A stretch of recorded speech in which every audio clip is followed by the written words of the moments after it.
মমতা বন্দ্যোপাধ্যায়ের বক্তব্য চলাকালীন সমালোচকদের ভূমিকা নিয়ে সরব হয়েছে তৃণমূল কংগ্রেস। সোশ্যাল মিডিয়ায় টুইট করে তারা লিখেছে, চিত্ত যেথা ভয় শূন্য, উচ্চ যেথা শির। মমতা বন্দ্যোপাধ্যায় বিচলিত হননি, ভয়ও পাননি। যত হেনস্থা করা হবে তত তিনি গর্জে উঠবেন।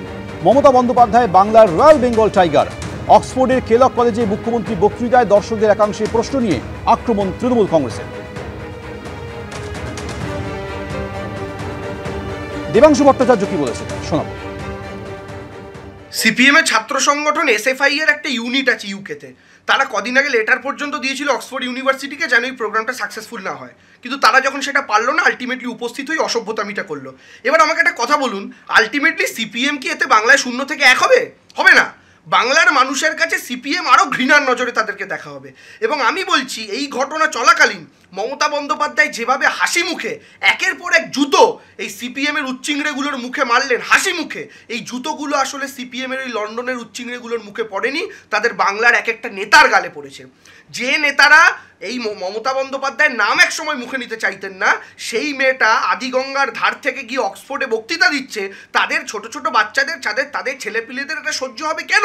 It's quite natural.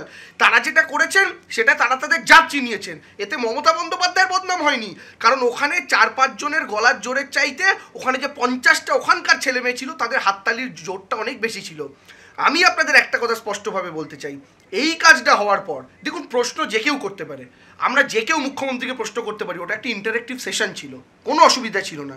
কিন্তু প্রশ্ন আর কলতলার ঝগড়া করা, আর একজন মুখ্যমন্ত্রীর সাথে যিনি বাংলার রিপ্রেজেন্টেটিভ, তিনি তো কোনো পার্টির রিপ্রেজেন্টেটিভ ছিলেন না, তার সঙ্গে এভাবে মুখে মুখে তর্ক করা এবং এইভাবে ইনসাল্ট করা, মিথ্যে বলছেন আপনি, এই সমস্ত কথাবার্তা বলা, এগুলো আলটিমেটলি ওরা ভেবেছিল তৃণমূল নেত্রী মমতা বন্দ্যোপাধ্যায়ের ইমেজকে আমরা ক্ষতিগ্রস্ত করতে পারবো। কিন্তু ওরা ভুলে গেছিল মমতা বন্দ্যোপাধ্যায় সেখানে তৃণমূল নেত্রী হিসাবে যাননি, বাংলার রিপ্রেজেন্টেটিভ, ভারতের রিপ্রেজেন্টেটিভ হয়ে গেছেন। আর এইটা তারা আলটিমেটলি নিজের রাজ্যকে ইনসাল্ট করলো, নিজের দেশকে ইনসাল্ট করলো। এই একই কাজ ভারতীয় জনতা পার্টি করেছিল 21-এর বিধানসভা নির্বাচনের আগে বাংলায় নেতাজির জন্মদিন উপলক্ষে ভিক্টোরিয়ায়। নরেন্দ্র মোদী স্টেজে উপস্থিত ছিলেন, সেই সরকারি মঞ্চে, নেতাজির মঞ্চে রাজনৈতিক স্লোগান তুলে ওই স্টেজকে অপবিত্র করেছিল। আজকে সিপিএম একই কাজ করলো, এবং আমি আপনাদের দায়িত্ব নিয়ে বলছি, বাংলার মানুষ সুদে আসলের জবাব দেবে।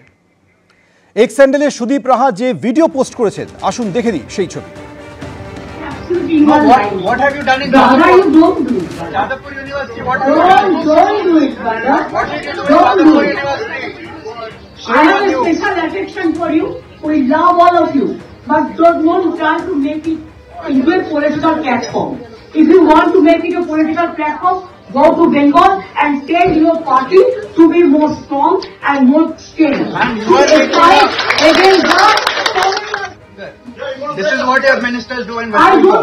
This is absolutely not right. What have you done in Jadavpur? You don't do it, brother. Jadavpur University. Don't do it, brother. What did you do in Jadavpur University? I have a special affection for you. We love all of you, but don't try to make it into a political platform. If you want to make it a political platform, go to Bengal and tell your party to be more strong and more stable. Against that,